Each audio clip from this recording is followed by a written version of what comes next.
Buenos dias, buenas tardes, buenas noches.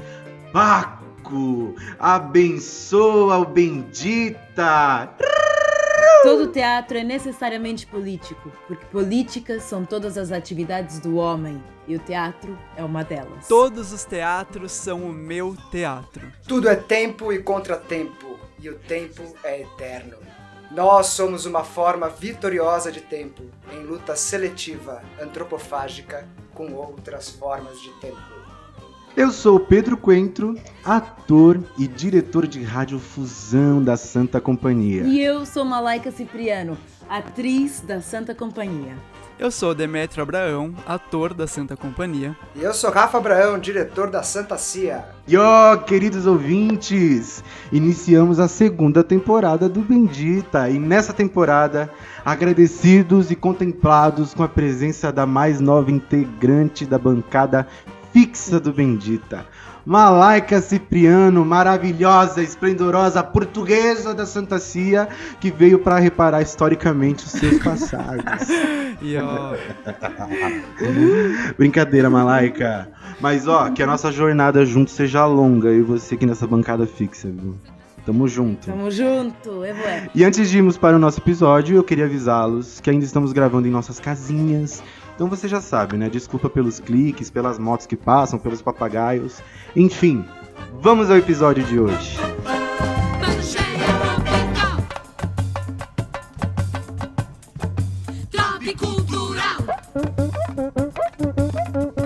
Hibridismo canibal. Orecular.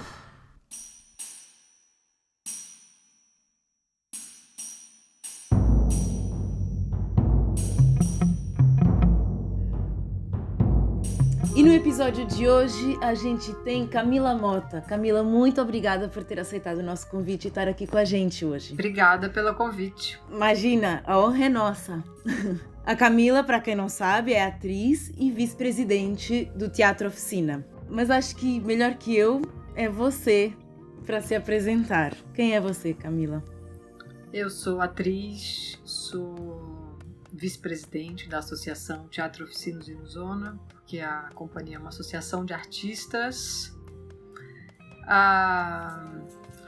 Sou diretora, sou dramaturga, sou bilheteira, sou o que precisa, porque quem trabalha numa companhia há muito tempo, eu trabalho há 23, quase 24 anos no Teatro Oficina, quem trabalha há muito tempo em uma companhia é um pouco óbvio que seja tudo, né? Porque o trabalho de companhia é um trabalho onde a gente consegue permear bastante, se permear e revezar de funções, assim, a coringagem. É muito difícil você ficar, assim, anos numa companhia, assim, simplesmente fazendo uma coisa só, né? Mas bem que tem, na real tem. Uhum. Como que foi essa história, Camila, sua oficina? Como é que foi sua chegada?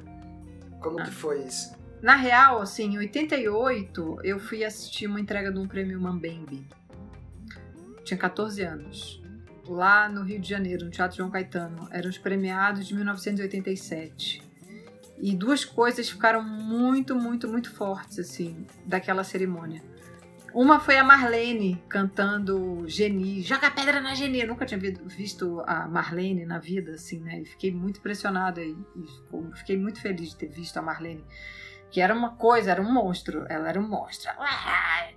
Joga pedra. Assim. E eu fiquei, que é isso? Assim, achei maravilhosa ela. E a outra coisa foi o Zé, que entrou no final. Eu não sabia quem era o Zé também. E o Luiz Antônio tinha sido assassinado em dezembro. Foi em junho isso. Estava muito recente, né? Eu tinha visto o teatro musical brasileiro. Eu tinha visto já peças do Luiz. Mas eu não conhecia o Zé, assim. E de repente o Zé entrou e ficou dizendo assim: luz, acenda todas as luzes, de pé, luz pra Luiz, luz pra Luiz. Foi muito forte aquilo também.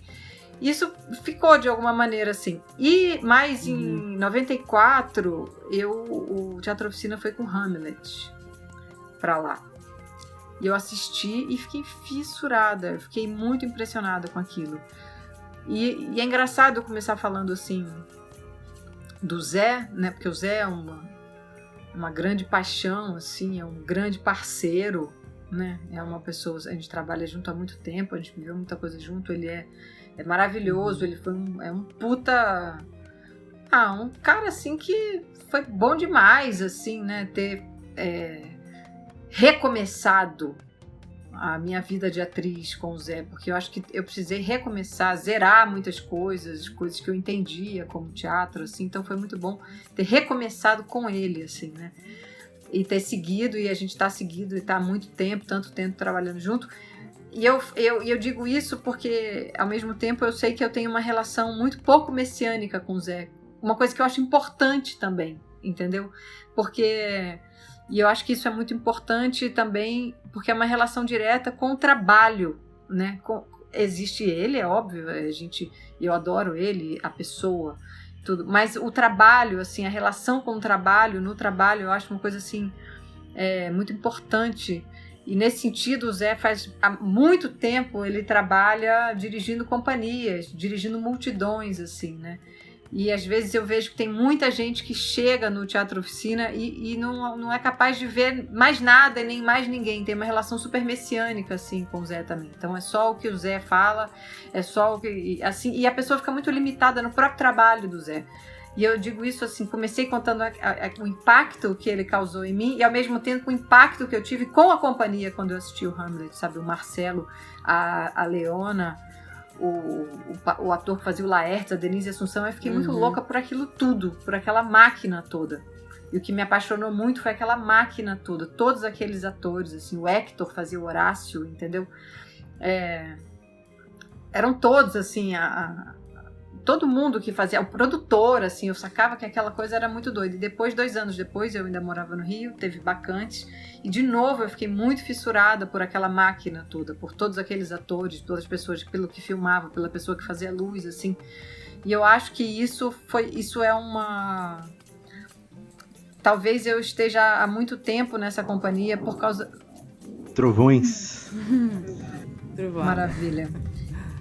E eu acho que eu tô há muito tempo nessa companhia também por, desde sempre, eu ter entendido que ali é um lugar de muita gente, que é importante você ligar muita gente, entendeu? É muito importante pegar essa direção do Zé e praticar essa direção no sentido de você ligar em muita gente. E às vezes as pessoas não duram muito tempo na companhia. Quando você tem uma relação muito messiânica com alguém, espera tudo dela, essa pessoa não pode errar nunca, entendeu? E o Zé erra, ele é uma pessoa, ele se engana, ele erra, ele vacila também, entendeu? Aí às vezes o cara faz alguma coisa, o mundo cai completamente daquela pessoa, ela vai embora do teatro, ela sai como hater dali, com ódio de tudo, entendeu? Porque o grande Deus da vida dela não correspondeu às suas expectativas, entendeu? Então eu acho assim, isso é uma coisa importante de ser dita para as pessoas, para quem tem desejo de entrar no Teatro Oficina, para quem... sei lá, saiu ou teve uma relação com essa e não percebeu que foi assim que você se tornou um hater, entendeu? Porque você tinha uma relação muito messiânica, aí você espera muito daquilo, daquela pessoa, e ela é responsável por tudo na sua vida, porque lá é um lugar de gente coroada, de gente autocoroada, saca?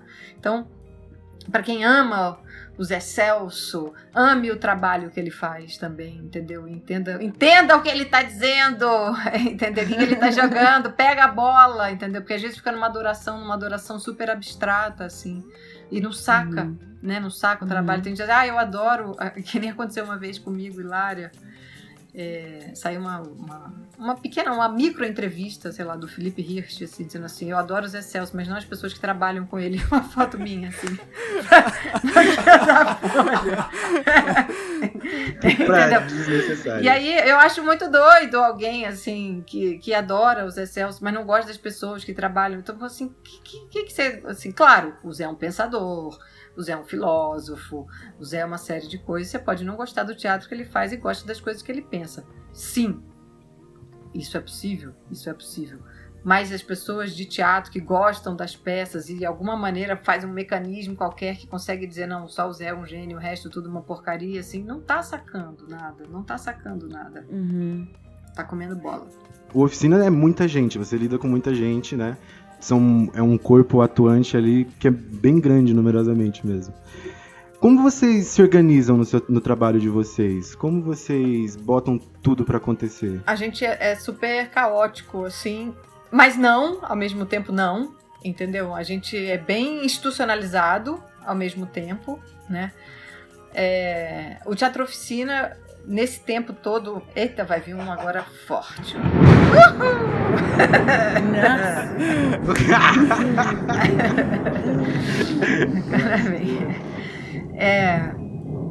Nesse tempo todo que eu tô ali, eu já vi assim, algumas levas de pessoas. Eu mesma entrei na companhia num momento que muita gente saiu, né? Eu entrei na companhia em 97, e logo que eu entrei, saiu do trabalho diário, não que as pessoas tenham saído para sempre, nem brigado, muitas pessoas voltaram a trabalhar, mas saíram do trabalho diário, trabalho de companhia, né?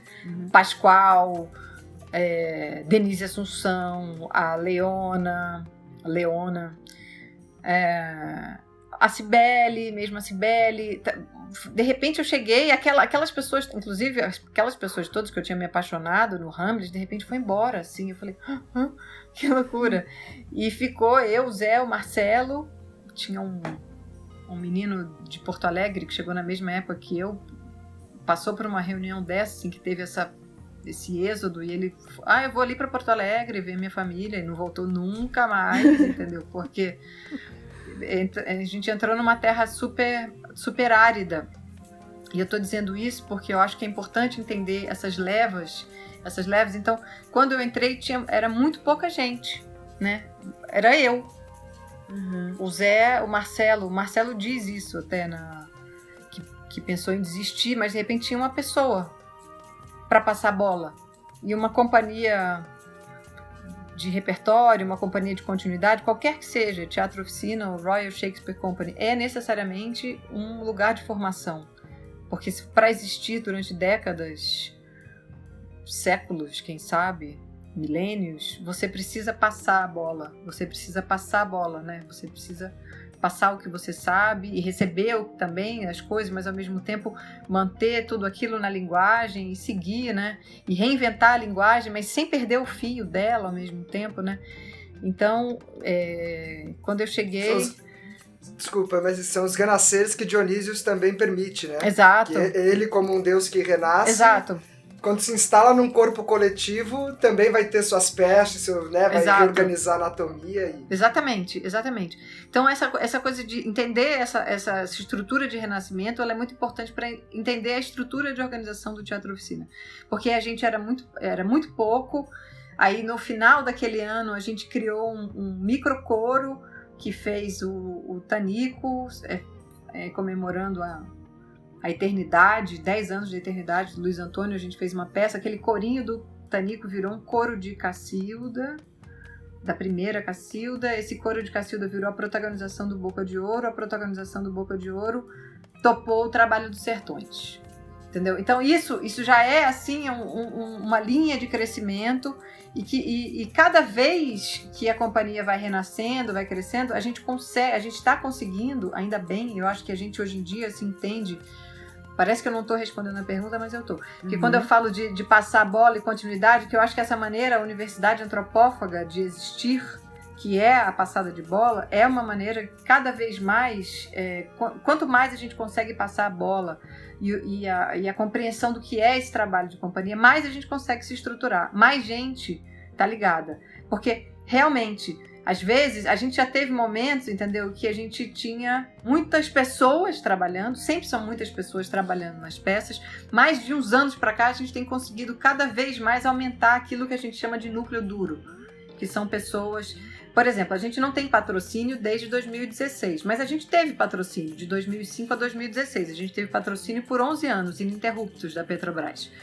Alguns anos foram uma grana boa, alguns anos foi legal, assim, um dinheiro bom, e muitos anos foi um dinheiro justo, no sentido, assim, de que, na verdade, não cobria um ano inteiro. E cobria 5 meses, mais ou menos, de trabalho e manutenção do espaço. Né?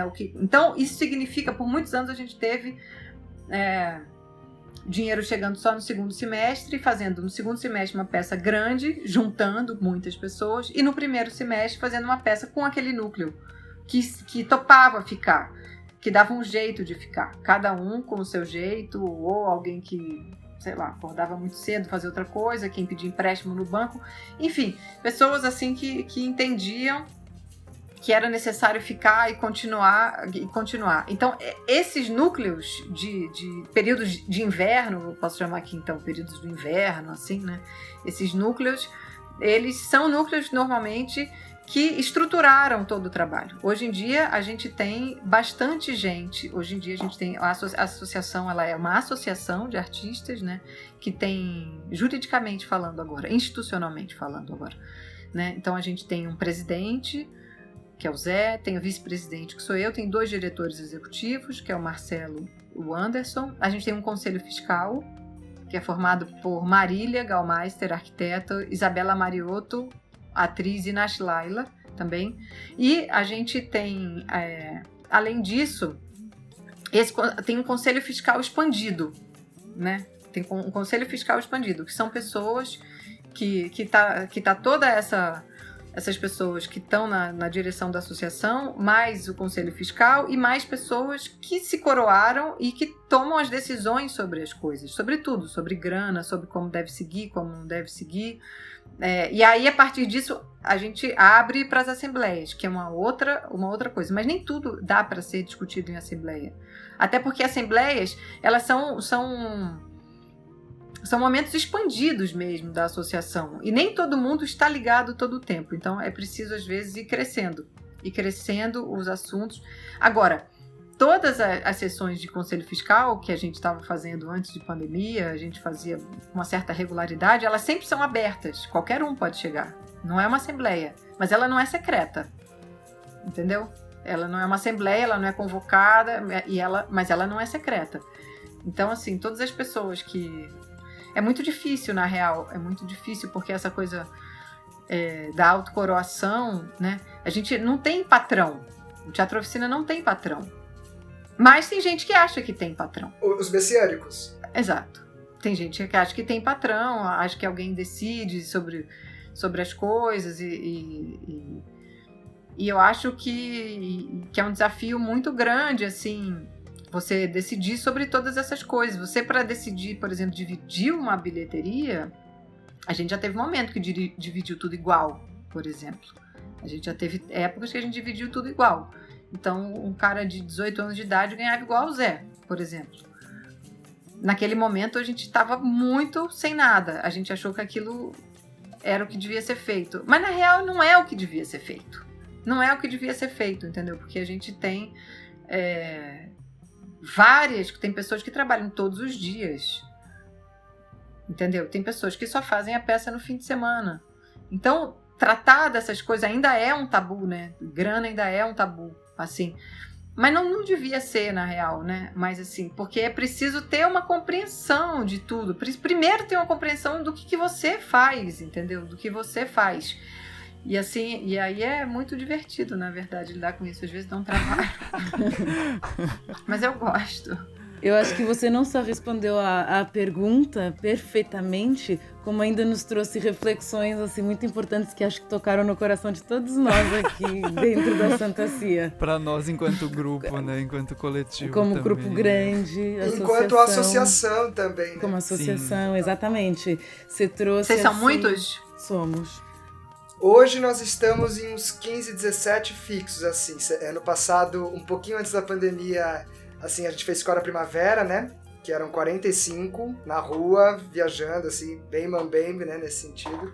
Só que quando dos 45, 13 eram o núcleo duro, né? Também que seguravam as pontas.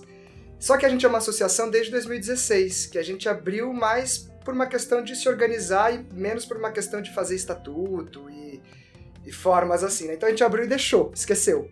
Aí no final de Cora, depois que também já tinha uns 2 anos, né? Que aí é quando o CNPJ começa a fazer algum sentido prático, né? Uma atriz da Santa falou, olha, eu acho que essa coisa de associação pode dar muito certo. E aí ano passado foi uma loucura de entrar um monte de gente, era músico se associando, ator se associando, aí virou 35 E aí, pandemia. E com a pandemia, justamente acontece isso, né? De alguns saírem, outros realmente firmarem o ponto, né? E aí, esse ano agora, a gente tá justamente nesse processo do firmamento do ponto, de rever a nossa associação, de tudo isso, né? E é muito, muito massa, mágico também até você ter tocado, né? Chegado nisso. Sem trazer tudo isso. Total. Vocês têm tem uma coisa que a gente descobriu recentemente, que a gente vai até fazer uma alteração de estatuto, que é um tipo de... Posso até passar para vocês, que é uma coisa que vale a pena. Por favor. Que é uma coisa que é uma especificação jurídica de transparência, mas que isso permite você captar dinheiro diretamente com o poder público, é uma série de coisas. Você continua sendo uma associação, você não precisa virar o CIP, nada disso, essas coisas, entendeu? Mas é uma coisa específica que você tem que ter, tipo, de prestação de contas divulgada, online, é uma série de coisas que você tem que ter no estatuto, mas isso abre muita possibilidade. E ó, Olha que bom. Obrigado, Camila. Por favor, obrigada. Não, uma dica boa para os fazedores de teatro que estão nos escutando também. sim. Camila, eu tenho uma pergunta também. Você falou que quando você encontrou o Zé, que te marcou muito, e você entrou na oficina, você precisou renascer enquanto atriz, né? Recomeçar o trabalho. E aí eu queria entender um pouco o que você estava fazendo enquanto atriz antes do oficina, quando você chegou nesse ponto. Bom, acho que eu tenho aquela trajetória de crianças que querem ser atores e atrizes desde criança, assim, né, de fazer aula de teatro, assim, desde muito nova. E chegou uma época eu morava no Rio de Janeiro. Nasci em Belo Horizonte, mas eu fui pro Rio com 2 anos. Aí chegou uma época, assim, eu tava com 17 anos, tinha uma coisa no Rio de Janeiro que era um teatro experimental, assim, que tava super... E tinha um cara chamado Moacir Góes, que na época ele fazia, os atores ficavam correndo, ficavam exaustos, assim, ele fez peças que faziam muito sucesso, esse cara. E eu trabalhei com um cara chamado Márcio Viana também, que era um cara que fazia peças. A primeira peça que eu fiz com ele foi minha primeira peça profissional, acho que foi em 92, uma peça chamada Imaginária. Eu era um coro de Cheiro, que era uma peça sobre cegos. Os protagonistas eram a Bel Kutner e o Guilherme Leme. E aí a gente fazia... E a peça era toda no escuro, totalmente no escuro. Então a gente fazia um coro de cheiros. Eu fazia papel de tangerina, de uísque, sei lá. A gente ficava passando atrás do público, assim, e era muito divertido fazer, na real, porque... A gente ficou muito tempo ensaiando, de olho fechado, e sabia andar no escuro. E vocês passavam um cheirinho? Passava com uma tangerina. Exatamente, comia uma tangerina. Aí a pessoa... As coisas que tinham a ver com a peça. Mas formou um coro interessante, assim, né? A gente começou a trabalhar, depois a gente fez outra peça chamada O Livro dos Cegos, que era sobre Van Gogh, mas era uma peça era um teatro super experimental, assim... E aí fiquei trabalhando com esse cara por 2 anos. Em 94 eu fui trabalhar com uma mulher uma diretora chamada Celina Sodré, que é uma diretora do Rio de Janeiro, que formou muitos atores, que ela formou muitas pessoas, ela tinha um método muito grotovskiano, ela trabalhava, volta e meia ela ia lá para Pontedera e trabalhava com o Grotowski, às vezes ia lá para Califórnia, quando o Grotowski estava vivo, ele trabalhava, e era um trabalho muito louco. Muito, muito, muito, muito louco. Que era um trabalho muito de impulso. Que era uma coisa que o Grotowski seguia umas coisas do Stanislavski de impulso. Então, às vezes, você fazia a peça inteira sentado na cadeira. Você fazia todo o seu roteiro, assim. No impulso das coisas. Era um trabalho, assim. Era muito doido. E eu fiz o trabalho mais doido ainda de todos quando eu fui assistente de direção com ela. Que ensaiava separado com os atores, entendeu? Eu trabalhava 12 horas por dia. Eu ensaiava de manhã com um ator, de tarde com uma atriz... Não, de manhã... de manhã com um ator, de tarde com uma atriz e de noite com outro ator. Atletismo afetivo aí na veia. Nossa! Não, e aí cada um tinha uma partitura, desenvolvia uma partitura física muito precisa, muito, muito, muito precisa, assim. E o meu trabalho era ficar... assim, sendo assim a pessoa que via a precisão das partituras dos atores, partiturava e minutava não, segundeava, que não era minutava, as partituras, porque depois a Celina, ela ia juntar as coisas, então eu tinha que ficar assistindo com um cronômetro, um papel, uma caneta, e aí eu ficava vendo assim, aí assim, Demétrio, você no seu movimento A, que o seu movimento A, por exemplo, era, sei lá, o seu movimento A, você adiantou 3 segundos, porque você fez isso mais rápido. No movimento B, você atrasou 14 segundos. No movimento C, você não sei o quê. Então, no total, você teve uma variação de 2 minutos e não sei o quê. Então, isso era uma loucura, que eu passava 12 horas em estado profundo de atenção. Era um treinamento militar, que foi muito bom, entendeu? Porque eu tenho um talento para assistir ensaio, sabe? Não, é verdade. Não, é verdade, porque tem muitos atores, assim, que ainda mais lá, a gente, às vezes o Zé ficava assim 5 horas dirigindo uma frase de um ator, entendeu? Nisso, é verdade, a pessoa repetia assim a mesma frase durante 5 horas. 5 horas talvez não, mas 3 já vi, entendeu? Já teve, e com muita frequência, entendeu? Então, assim, depois de 2 horas e meia, você começa a ver uma pessoa que vai no camarim, uma pessoa não sei o que, a pessoa não tem saco. Eu tenho, entendeu? Eu fui treinada militarmente. Entendeu? E isso foi muito bom, porque muitos papéis que eu tive que na hora pegar, ou que eu substituí, ou até que eu roubei, entendeu? Foi porque eu assisti todos os ensaios e ouvi todas as direções e eu sabia exatamente o que era pra fazer. Além de tudo, assim, é uma coisa que pode ser boa pra você. Se você tá louca pra fazer a Ofélia e você não faz a Ofélia, e você vai ter que fazer a Ofélia um dia antes de gravar o DVD e você não vai ter ensaio nenhum, é ótimo. Eu assisti todos os ensaios, eu pude fazer sem ensaiar, entendeu? Porque não era eu que fazia. Você acaba sabendo tanto quanto a pessoa, né? É isso. Sei lá. Pelo menos diferente, mas você fica sabendo, você saca? Você pega aquela direção, assim, totalmente, as vírgulas e tudo. Então eu fazia esse trabalho, entendeu? Com a Celina, a gente fazia esse trabalho, depois... E aí, mas isso de alguma forma, eu sentia que meu corpo, ele ficava muito... Era um corpo... diferente. Assim, tanto é que eu falei, não, eu vi o Hamlet, eu vi Bacante, eu falei, não, eu quero ir pra São Paulo, eu preciso abrir os braços, assim, porque as coisas, porque era uma outra, não tinha essa dimensão, eram peças feitas, assim, para muito menos público, com 30 pessoas no máximo, feito para a lotação máxima, 30 pessoas, coisas muito pequenas, assim. Outro formato completamente, então eu precisava dar uma esgarçada nesse sentido, entendeu? Eu precisava, assim, renascer nesse sentido de dimensão mesmo das coisas. Bom, eu diria que conseguiu, né? Não só conseguiu, como conseguiu passar os bastões também, né? Aqui mesmo na Santa Cia, começou tudo, né? Que eu escrevi uma dramaturgia, chamei 4 atores, beleza, a gente tava fazendo, e aí no meio do caminho eu fui assistir o Valmor e Cacilda. E o seu trampo, junto com todo o Tiazo, mudou a minha vida, completamente. Assim.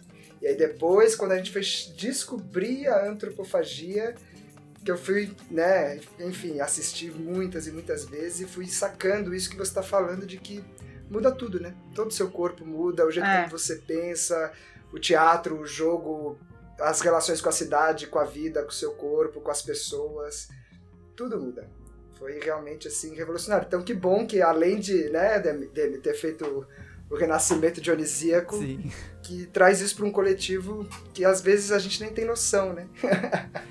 O trabalho do Oficina, ele é bastante importante, principalmente para mim e pro Rafa, e acho que por conversar muito com a questão da antropofagia, que é algo que a gente traz como guia hoje, acho que o trabalho do Oficina pegou muito, principalmente para mim e pro Rafa, porque aconteceu isso com nós dois, que ele falou, assim, eu fui assistir a Macumba em 2011, eu não conhecia o trabalho da Oficina, eu não fazia teatro, eu queria fazer, mas estava fazendo outra faculdade, e ver Macumba foi uma coisa que me puxou completamente de volta, assim, pra terra, nesse sentido de o que eu preciso fazer é isso, é teatro, eu preciso estar aqui, né? Então acho que isso que o Rafa coloca é muito importante e interessante, porque é isso, querendo ou não, agora vocês estão passando esses bastões pra um monte de gente, né? Porque a gente tá falando aqui de nós, mas tem muita gente que vai buscando coisas, né? Ainda mais em relação a vocês, que são um grupo muito... não só famoso e conhecido, mas antigo, né? Que, tipo, já tem uma certa história, né?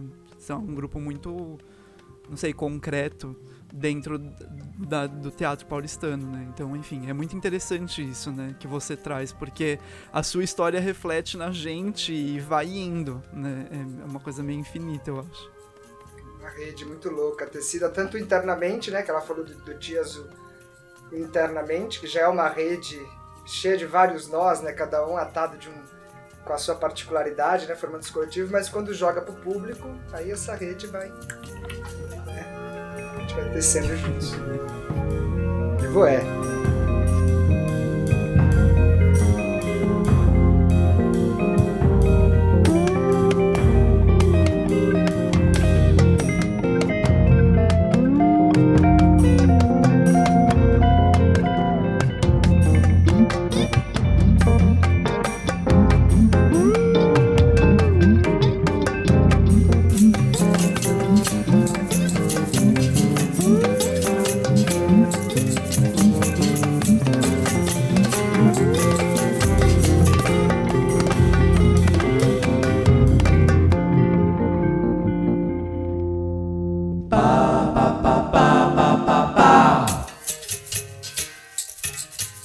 E nessa segunda temporada, continuamos com o apoio dionisíaco da Cachaça Thier. Ela é a nossa parceira desde Cora Primavera e nos apoiou em toda a primeira temporada, seguindo conosco nessa empreitada radiofônica. Conheça e adquira já a sua Cachaça Thier no site www.cachacathier.com.br e siga no Instagram, @cachaca_thier. Evoé!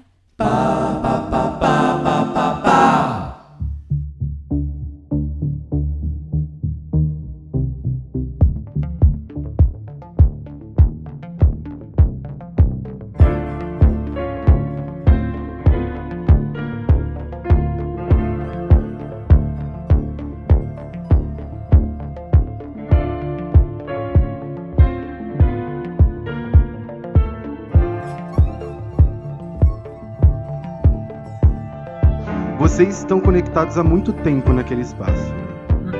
Tem toda uma mutreta com o Silvio, com o espaço. Isso acaba abalando a relação que vocês têm com os moradores do Bexiga? Não, eu acho que a relação que a gente tem com os moradores do Bexiga, não. Talvez isso abale um pouco a relação que alguns moradores do Bexiga têm com a gente. Muito bem. Porque eu acho... Assim, eu falei isso, mas eu não acho também que nada é unilateral. Eu acho que as coisas são relações. Mas, assim... Eu acho que o Bexiga é um lugar muito diverso. Eu acho interessante você perguntar isso, porque eu acho que os moradores do Bexiga... Eu acho que a gente tem... A nossa dificuldade é justamente sempre com isso que... Quando existe uma tentativa de unificar o Bexiga como um bloco único, entendeu? O Bexiga, a comunidade do Bexiga, quer dizer, da Bela Vista, porque já começa por aí. Tem Bexiga que fala Bexiga, tem Bexiga que não aceita Bexiga, tem Bexiga que é Bela Vista, entendeu? Então, o Bexiga é um lugar heterogêneo, bastante, você tem todo tipo de gente, mas existe também uma tentativa, às vezes, de dizer os moradores do Bexiga e unificar tudo, que é uma grande ilusão, entendeu? O que é uma grande ilusão. A gente tá há muito tempo ali, né? Eu acho que quando a gente começou a fazer, por exemplo, o preço mais barato para o Bexiga, às vezes a gente ficava muito feliz. Veio uma pessoa, um morador do Bexiga no Borderô, assim. Hoje em dia tem muito mais, por exemplo. Hoje em dia é uma coisa que não é a maioria da casa, né? Por exemplo, da bilheteria, mas você tem uma constância, você tem muitas pessoas do Bexiga. A gente sempre, por exemplo, na Macumba mesmo, né? A gente, quando passava ali pela rua Japurá, a gente começou... Eu não sei agora se foi não foi na macumba de 2011, não. Eu acho que foi na macumba de... 17. Foi 17? É. Foi na macumba de 17.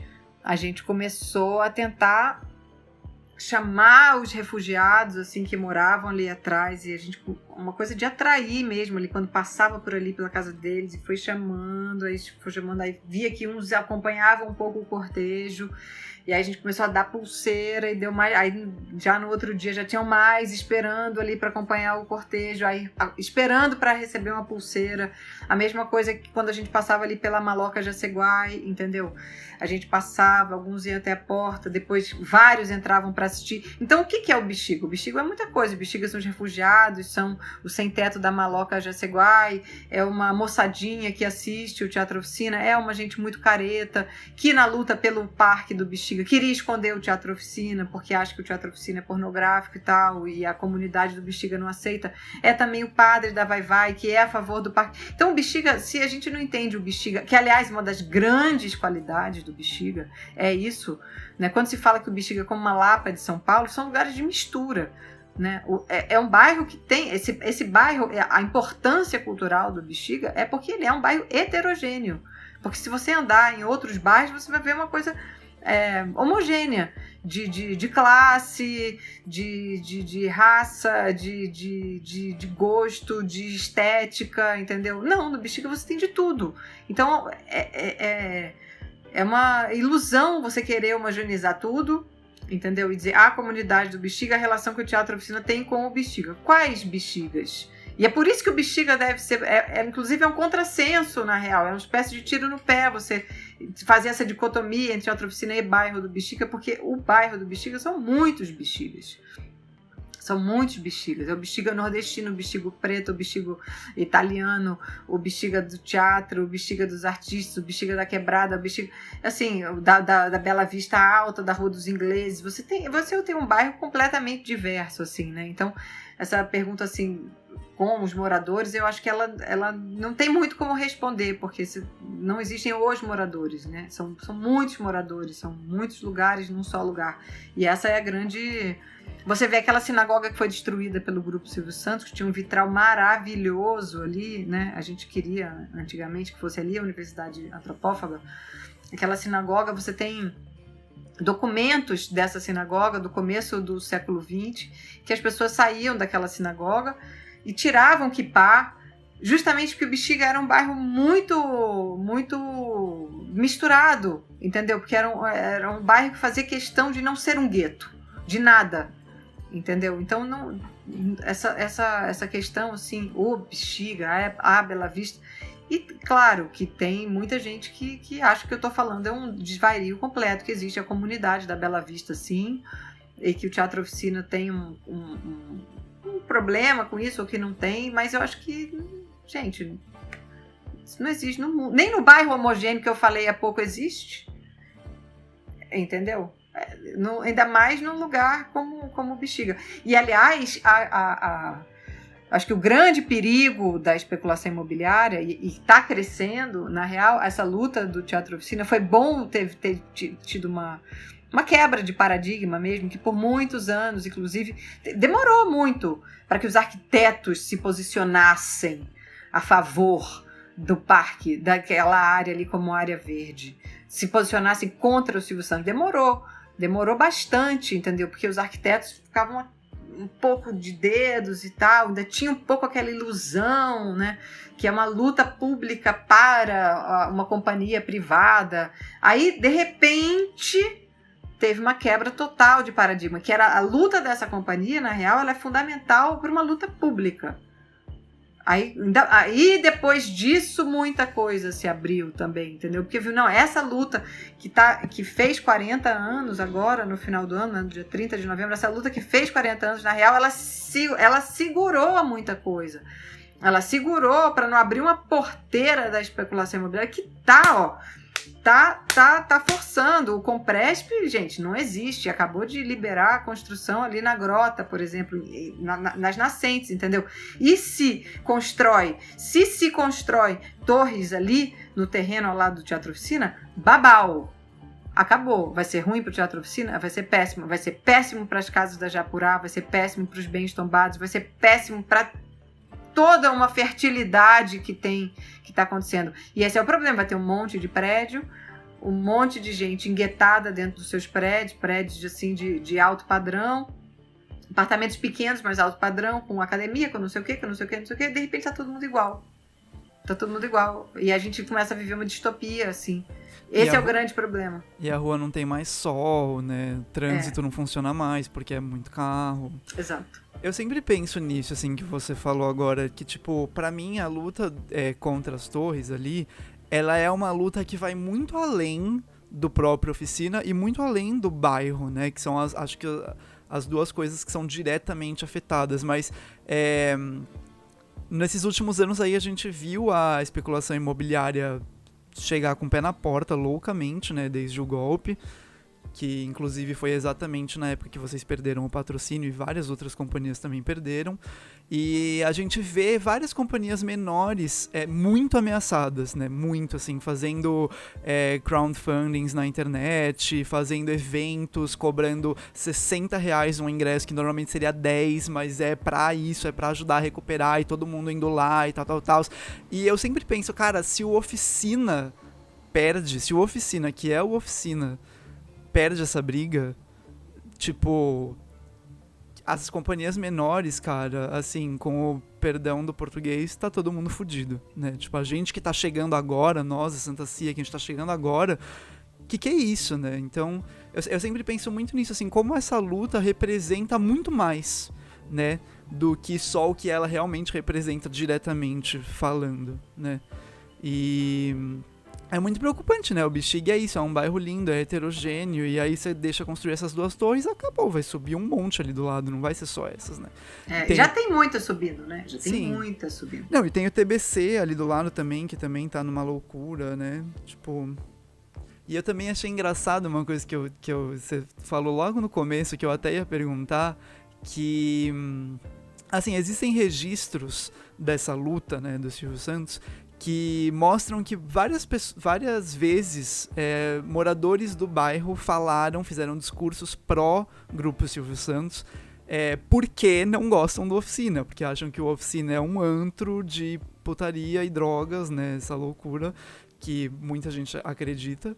E pelo menos o que eu senti quando eu participei do movimento do Bexiga em 2017, 2018, foi uma certa virada disso, e aí você trouxe que tem gente que é totalmente a favor do parque, quer o parque, luta pelo parque e esconde o teatro, né? Eu achei isso engraçado, assim, porque acho que isso mostra também como essa luta, apesar de ser uma luta que nasceu ali com a Oficina e tá muito ligada à Oficina, não é uma luta do Oficina, né?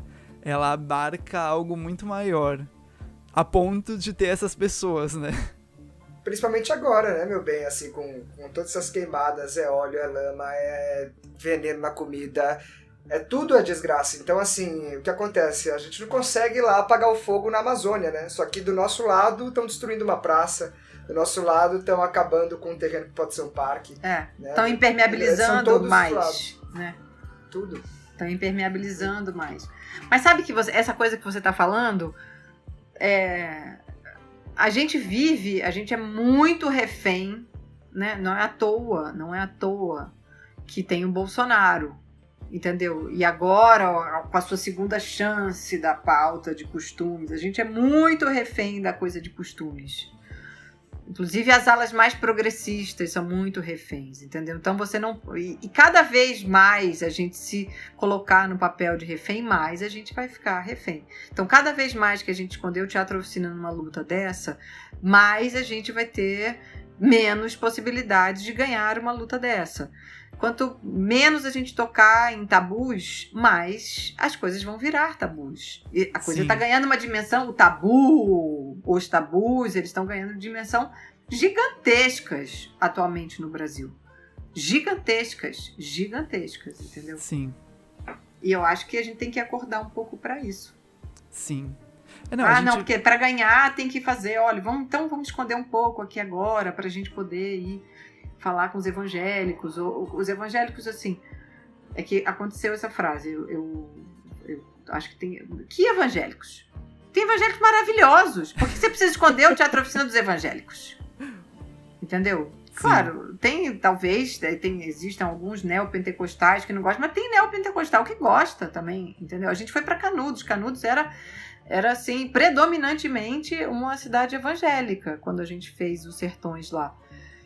E a gente lotou todos os dias, as pessoas não tinha hotel que desse conta de 88 pessoas numa equipe, as pessoas ficaram na casa das outras pessoas, entendeu? E as pessoas iam na igreja evangélica, elas assistiam os sertões e elas ficam na praça até o dia seguinte cantando de manhã. Então, assim, também vai virando um mito, assim, completo, até porque, o que tem de mais maravilhoso numa igreja evangélica? Quer dizer, não sei se é o mais maravilhoso, mas uma das coisas maravilhosas eu sei que existe é uma catarse. É catarse. Sim. É catarse. Você tem catarse nas peças do Teatro Oficina. Não é antagônico, tem muito mais em comum. Sim. O rito cristão, né? Ele é um rito de catarse mesmo, né? De comer a carne. A Igreja Católica perdeu um pouco o senso de catarse, né, na real. Tanto é que perdeu para isso. Eu acho que cresceu muito o evangélico, a população evangélica e as suas diversas linhas e segmentos, que tem algumas mais progressistas que outras são mais caretas de fato, outras são mais capturadas pela pauta de costumes, assim, né? Mas é que eu acho importante tocar nesse ponto tabu também, porque fica o bexiga, os evangélicos, ou não sei quem, ou não sei quem. E assim, mas acho que o importante é que é uma experiência que vai no corpo, né? Exato. Você vai no Teatro Oficina, a sua experiência é no seu corpo. Mesmo na igreja também, igual ela comentou. Exato. Galera do Templo de Salomão, a gente deu um pulinho no Templo de Salomão, Pedro, Demétrio, Malaika também foi. A gente foi ter essa experiência, assim. E realmente, esse lance que você falou da catarse é absurdo, assim. Só que tem um outro fundamento, né? Assim, por baixo, que é um fundamento muito perverso. Sim. Assim, de se aproveitar do sentimento órfico e do outro e escravizar, né? Exato. E usar a teatralidade, né, que gera essa catarse pra isso, né? Sim, a música tem um talo, é o reverb, tem técnicas de hipnose mesmo, assim, sonora, porque o seu cérebro não captura ondas como a deste podcast, né, que está chegando até as pessoas, que elas entendem o que a gente está falando. É tudo paulada, então você vai entrando. Mas, acho que indo nessa direção, né, da direção do corpo, mesmo que o Pedro deu. Pedro, eu nem sei se ia fazer uma pergunta, senão eu vou emendar. Não, era só um comentário mesmo, meu querido. Beleza. Teve uma entrevista que você deu quando vocês estavam lá no Rio, acho que fazendo o Rei da Vela, que você comentou da cosmofagia, que eu acho que ela também auxilia a gente a romper com esses antagonismos, né, que você está colocando, né? Que é, inclusive, super da linha divisão de mundo, né, da antropofagia, e muito difícil pra gente que tá muitas vezes, né, refém dos costumes e, enfim, nessa direção que você deu. Mas eu acho que esse fundamento que você traz, né, que já é bem quase um século depois, ampliação, queria que você falasse um pouco, principalmente para quem nos escuta, sobre a cosmofagia, porque acho que isso pode, enfim, pode contribuir muito. Eu acho que a cosmofagia, a gente deshierarquiza. É uma não vou nem dizer que é uma tentativa, é uma prática de você deshierarquizar o que a gente é tão hierarquizado. O ser humano é a coisa principal que domina o mundo, por exemplo. Tem a inteligência suprema. Exatamente. E tudo deve servir, entendeu? Seja o ar, a água, os animais, os minerais, entendeu? Uma visão cosmofágica, ela é uma proposta começa de deshierarquizar, né? Até porque, assim, se a gente partir do humano, a gente tem muita coisa, a gente tem minerais, a gente é formado de muita coisa, né? As coisas, né? Aquilo que tem no Manifesto Antropófago também, da equação eu, parte do cosmos, ao axioma cosmos, parte do eu. Na verdade, é a relação entre as duas coisas. Assim, você tem que, para começar, tem que zerar isso, né? Eu acho que isso é muito importante hoje em dia. E tem pessoas, tem humanos que praticam isso há muito mais tempo, na real, entendeu?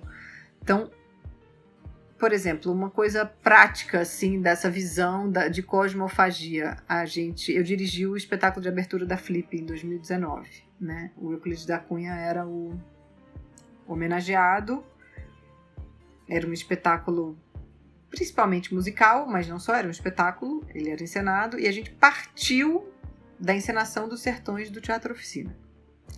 E foi muito bom, porque foram quantos anos depois? 12 anos depois da última apresentação dos Sertões, que foi em 2007, a gente pôde reinterpretar completamente aquilo.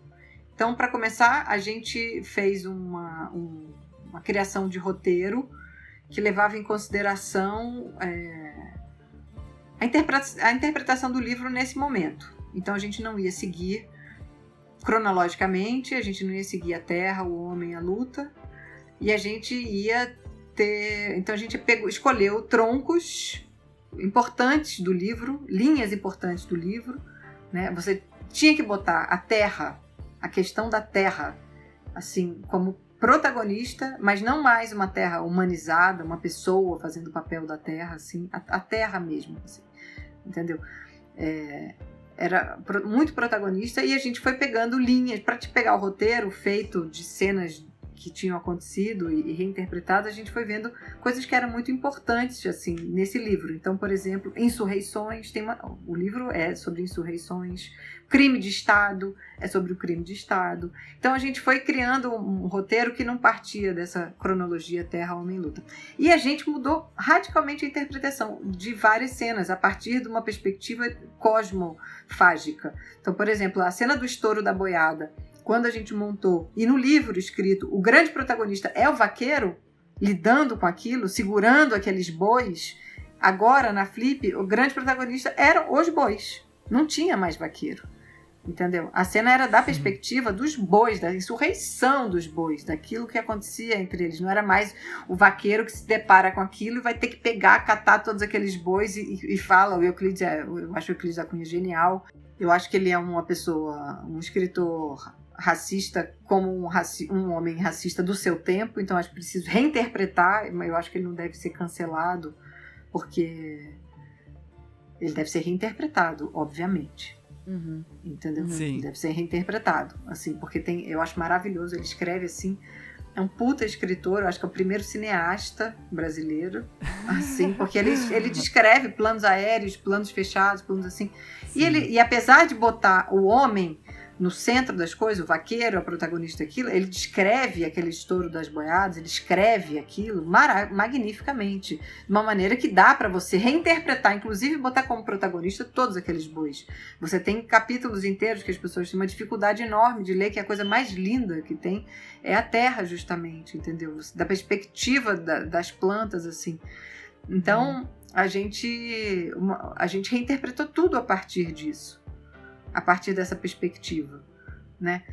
Porque é importante mudar essa perspectiva. É importante mudar essa perspectiva, né? Não existe fora, né? Não é jogar, por exemplo, quando a gente joga fora, não tem fora. É tudo uma coisa só, né? Nós e a natureza. Exato. Nós somos a natureza, né? Aí que tá. Tudo isso vem da ideia de cosmofagia, né?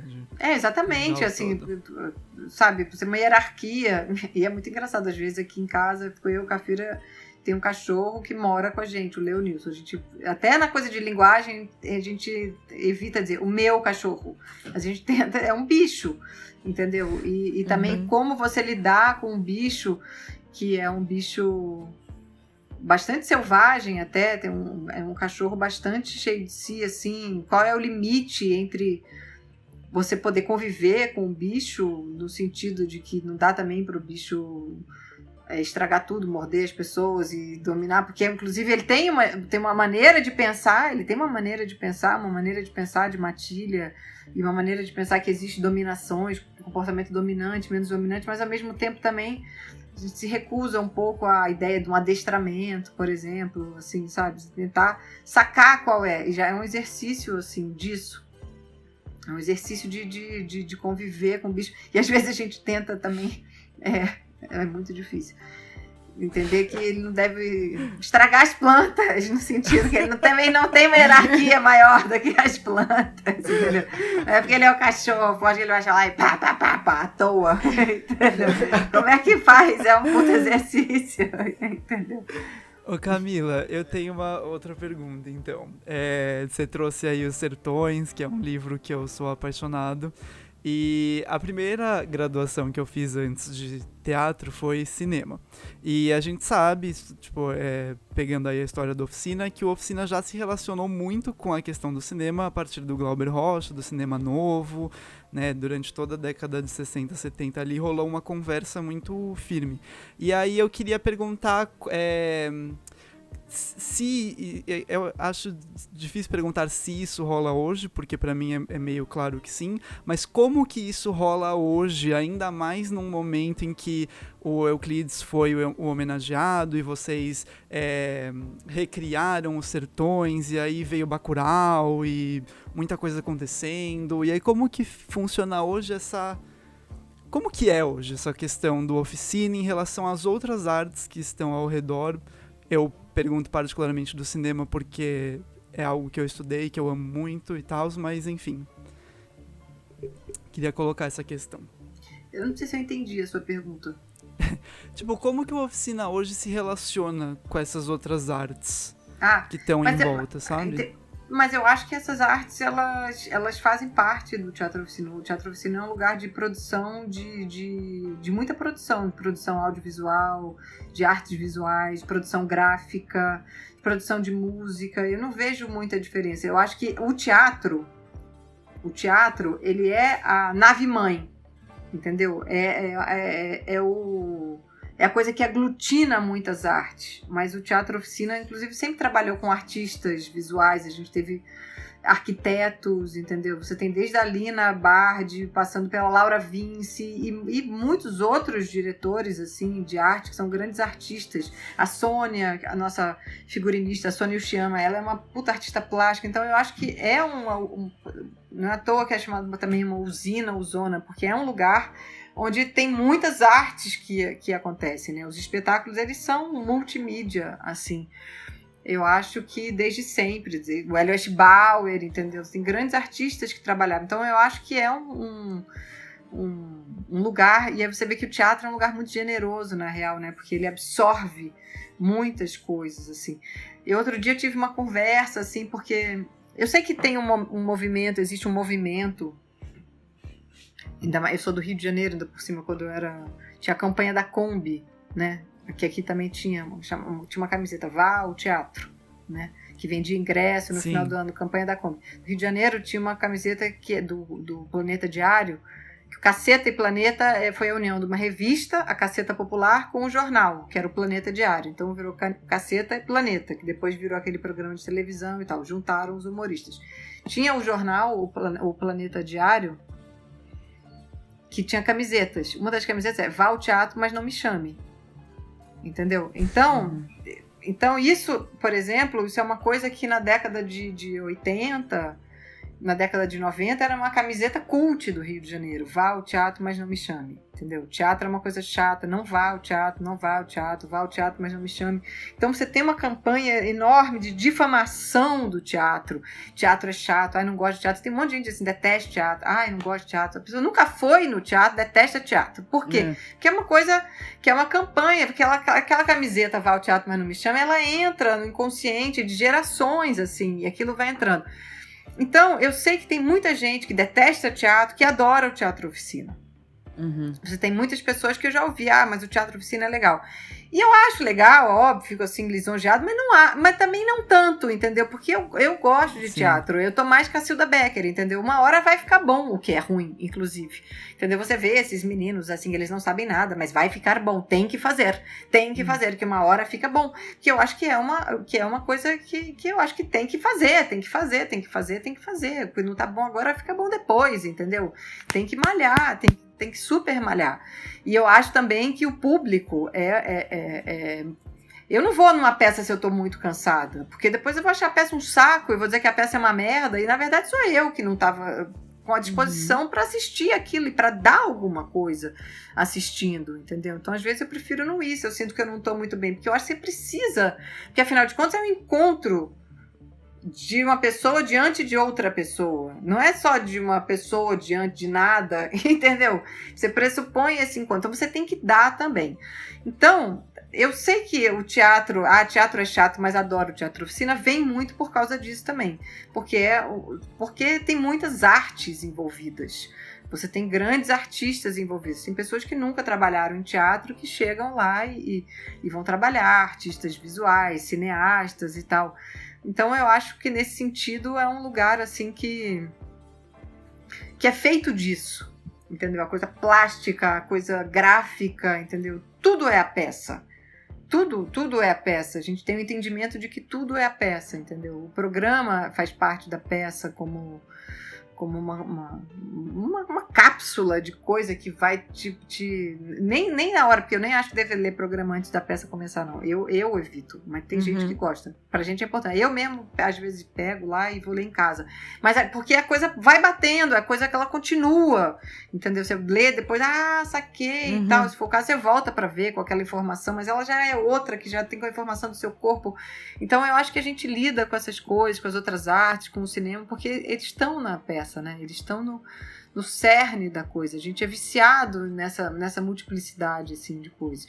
E agora que a gente está nesse momento pandêmico, assim, né? Por exemplo, o Marcelo Drummond, ele foi muito bem, assim, ele conseguiu, botou Paranoia em cartaz, o Bailado do Deus Morto, né? Ele já quis essa tela, agora eu tô vendo, estamos nós 5 aqui, né? E o Bailado do Deus Morto foi um exercício também de autoencenação, porque eu acho que tem esse momento agora, né? A gente queria muito botar a Mutação de Apoteose, que é o espetáculo da Flip, mas é um espetáculo que é impossível botar de Zoom, assim, porque é um espetáculo que pressupõe misturas, que a gente já fez na Flip. Tinha um coro de pessoas do Teatro Oficina, coro dos que tinham feito Sertões, coro dos que não tinham feito, que era importante gente que não tivesse feito para poder dar uma outra interpretação das coisas, e era importante os que tinham feito pelo que traziam da sua memória no corpo das coisas, e mais um coro de arquitetos da cidade, da escola da cidade, e o coro de guaranis de Paraty-Mirim, e mais um coro de estudantes de escola pública de Paraty. Então é uma peça que é para ser feita assim, com crianças da ocupação 9 de julho, e mais refugiados, é uma peça assim de muita movimentação, assim. Então não dá para colocar, nem tudo dá para colocar. Mas nesse momento a gente está trabalhando para criar esses OAVNs, esses objetos audiovisuais não identificados, assim, né? A gente está trabalhando num agora que eu vou dirigir e vamos fazer, assim, tipo filme, que a gente ganhou essa lei Aldir Blanc, esse PROAC para fazer 6. O Bailado do Deus Morto vai fazer. A gente vai fazer um também, uma outra parte de artistas do Teatro Oficina. Vai fazer essa outra peça que a gente tá também, só que essa não vai ser Zoom, mas são 2 pessoas em cena só, e a gente tá criando uma peça totalmente distanciada. Inclusive uma pessoa vai ficar 5 metros de altura, outra no chão. Assim, você tem que inventar isso, inventar essa obra audiovisual a partir disso, né? E eu acho que e tá aí, a linguagem audiovisual ela tá aí, mas eu sinto muita falta do público. Acho que, geral. Nem me fale. Muita falta do público. Nessa...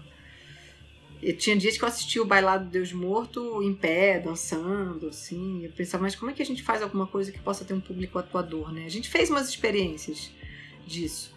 A gente fez ano passado uma live de teatro, assim, que a gente tentava fazer todo mundo, criar coisas coletivas, então todo mundo botava a mão, tentando mimetizar, entendeu? Então, criando quadros, assim, uma tentativa de tentar fazer um público atual, mas eu acho que fica essa discussão, é Zoom, é teatro, não é teatro, é teatro, não é teatro, não interessa, é teatro não, mas eu não acho que seja muito por causa disso, da falta do público só, mas isso sou eu também, não é nenhum. Até pode acontecer uma troca, mas não tem o calor da troca, né? Não tem aquele olho no olho, aquela resposta sincera do público, então acaba desafiando a gente até pra se perguntar se isso é teatro ou não, né? Mas é uma outra coisa, que é um híbrido, né? Entre cinema, teatro, porque as coisas acontecem ao vivo, tem isso do teatro, né? Não é uma decupagem de cinema, que você filma uma cena, um plano, ou um contraplano, ou não sei o que, e depois você monta.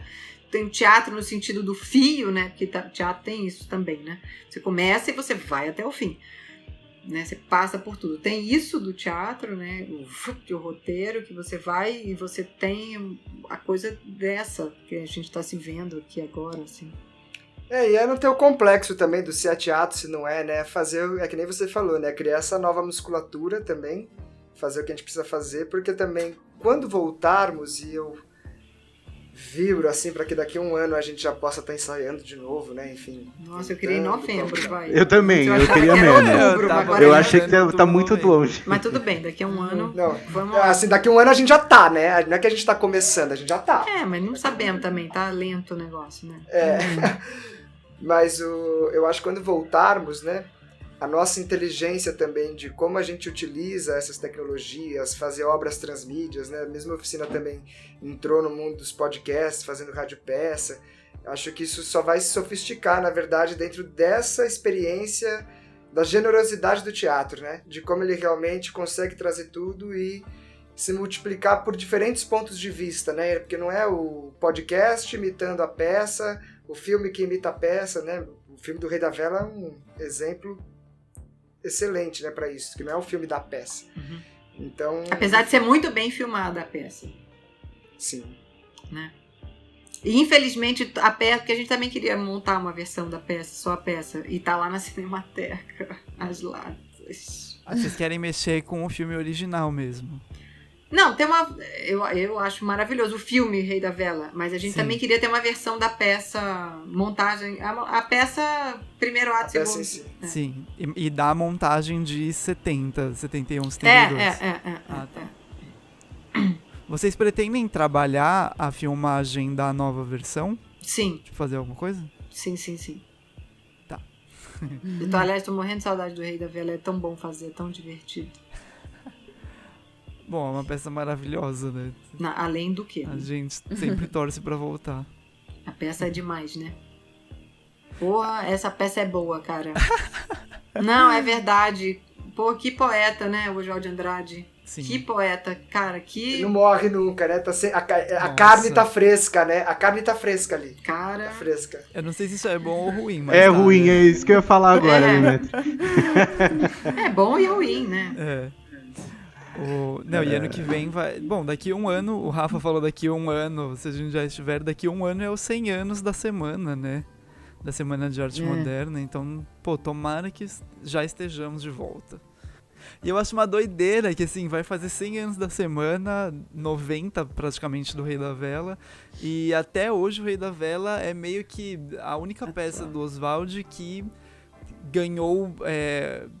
montagens, né? Teve uma montagem da Morta, houve tentativas, mas é muito doido como até hoje essas coisas ainda não aconteceram, né? A galera não tá trabalhando, né? A Morta teve 2 montagens, assim. Eu vi uma montagem do Célia Helena e teve a montagem do Henrique Dias, que eu não vi. Vocês estão pensando no centenário da semana de 22? A gente tá antes no centenário da Cacilda Becker, que é agora em 1900 agora, 21, né? Não, a gente vai chegar lá em 22. A gente vai chegar em 22. Mas a gente ainda tem um 21 aqui. Não, um 21 inteiro pra enfrentar, né? Nem começou, na verdade. Estamos abrindo.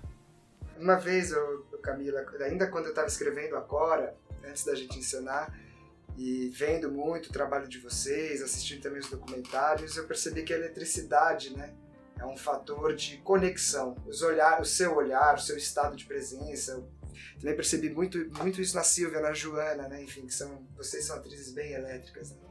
E eu queria que a gente, não sei, conversasse um pouco sobre esse corpo eletrificado, né? Sobre esse estado, que é um presente no presente, né? Tem um pulso, da minha visão, é quase como se o coração bombeasse, né, nas artérias essa eletricidade, né? Se fosse o fluido da faísca. Mas queria muito ouvir você falar um pouco sobre esse fator aí, eletricidade do corpo. Isso é bem cacíldico, assim, né? Eu acho que o culto à eletricidade e à presença e ao estado, né? Esse estado de presença, eu acho que isso é uma herança que a gente pegou, né? Via Zé, e a gente pegou, porque ele foi o único que viu a Cacilda, afinal de contas, assim, e ele pegou ele viu isso na Cacilda. E essa é a grande direção para estar em cena, entendeu? Essa presença absoluta, essa coisa cardíaca, que é o cérebro-coração-pavio. Assim, que é o pavio, cérebro-coração-pavio. Você está sempre ligando com essas coisas, né? E eu acho que foi muito bom ter feito essas peças de Cacilda, porque a gente começa Tem uma coisa que do TBC, que tem um livro maravilhoso chamado A Missão Italiana, que é um livro sobre os diretores do TBC, né? A chegada deles. E eles falam que eles chegaram no Brasil e os atores ainda eram muito presos às suas personas, né? Então, e era muito difícil, porque o público não deixava o ator se despregar da sua persona. Então o Sérgio Cardoso, ele até tentou fazer uma coisa diferente, mas aí o público não, ele queria aquele Sérgio Cardoso que conhecia, fazendo aquele tipo de papel e tal. Mesma coisa o Procópio Ferreira parece que eu queria fazer outras coisas, mas não, ele tinha que ser o Procópio Ferreira com aqueles papéis, aquele tipo de coisa.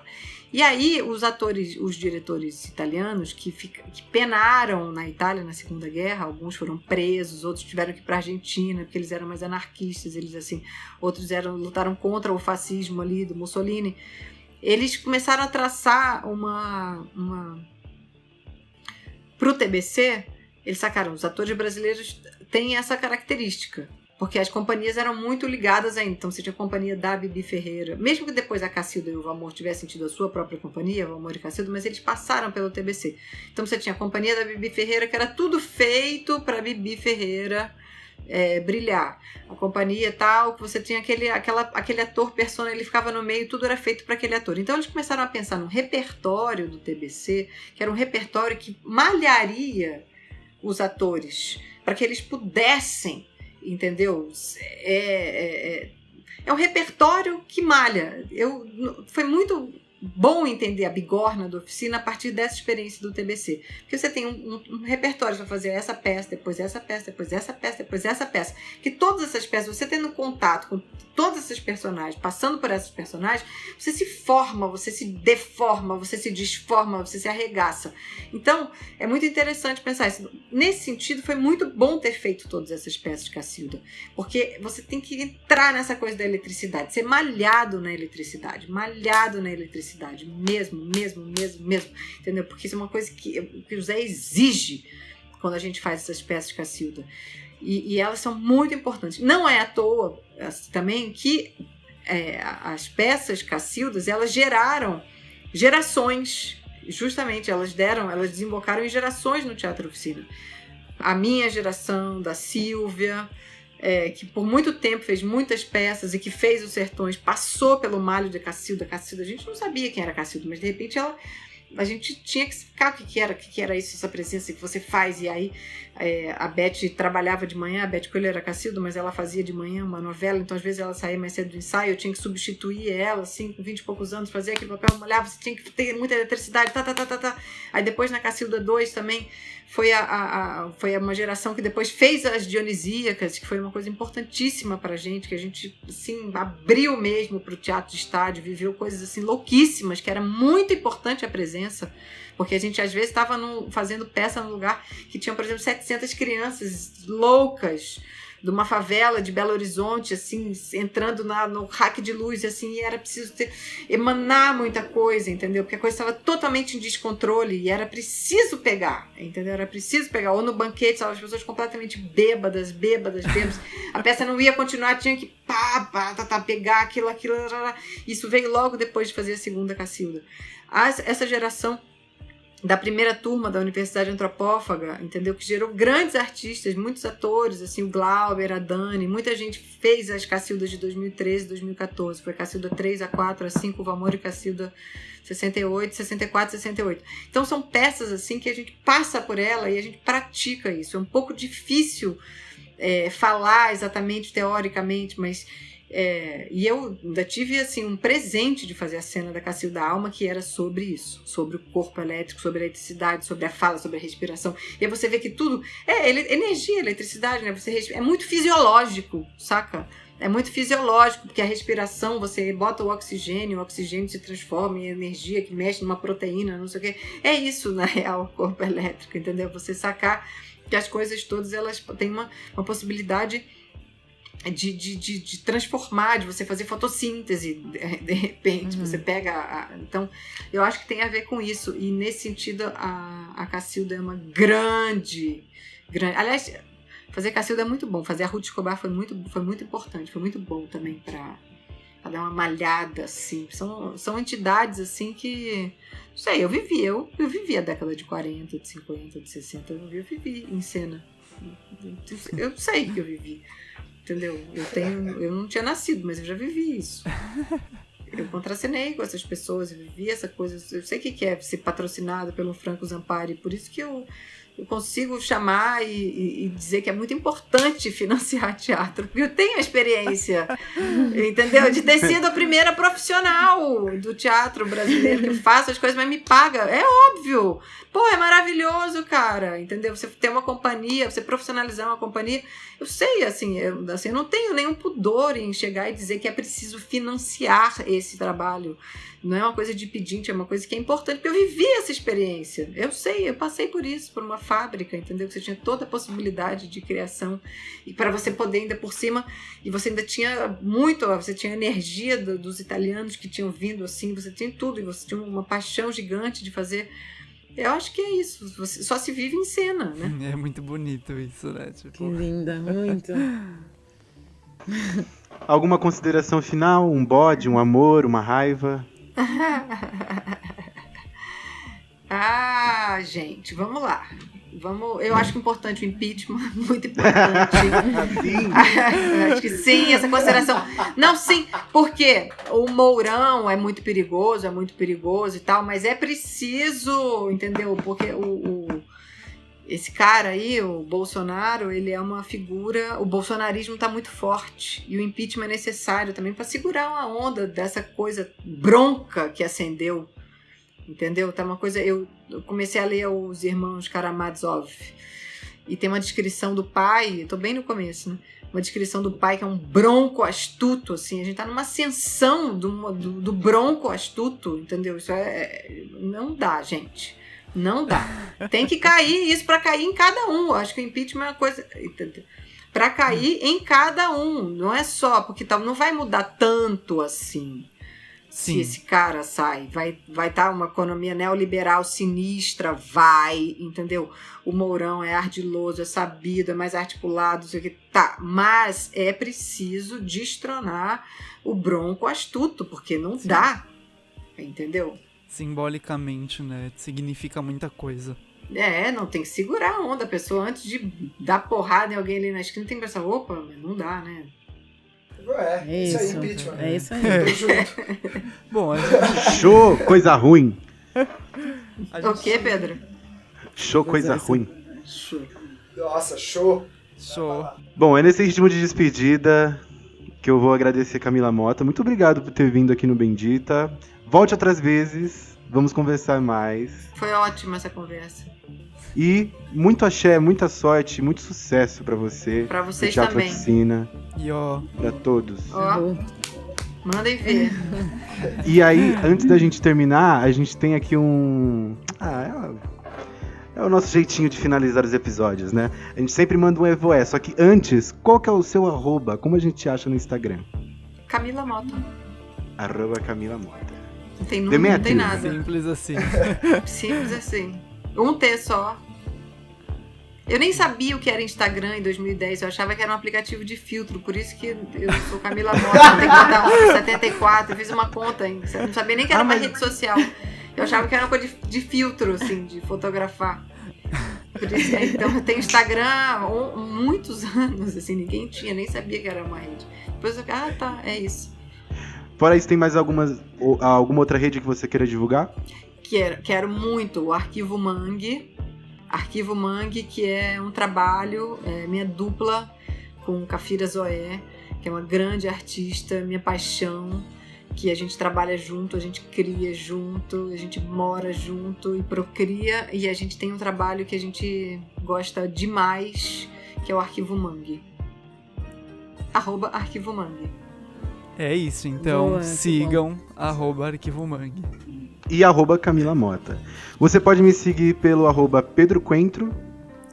Coentro ou Coentro? Coentro. De Coentro de Coentro. Pedro Coentro. Coentro. Adoro.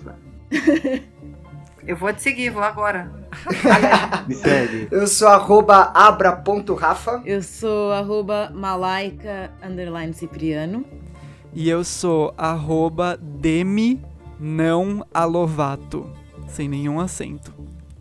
@Demi não alovato. Ai, que delícia, gente. Vamos mandar aquele voé então pra se despedir do nosso público e chamar boas energias para essa segunda temporada do Bendita. Que delícia, gente.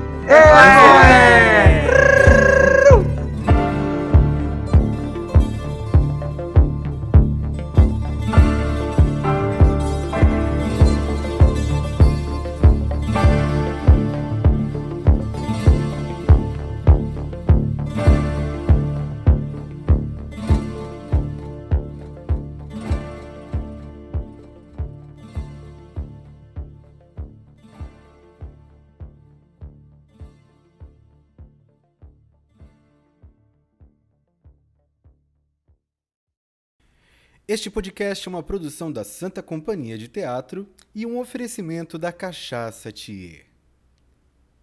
Com as vozes de Rafael Abrão, Malaica Cipriano, Demétrio Abrão, a minha, de Pedro Coentro, e, hoje, como convidada, Camila Mota. As artes são de Matheus Teixeira. A trilha sonora é de Rodrigo Zanettini e Álvaro Cottarelli.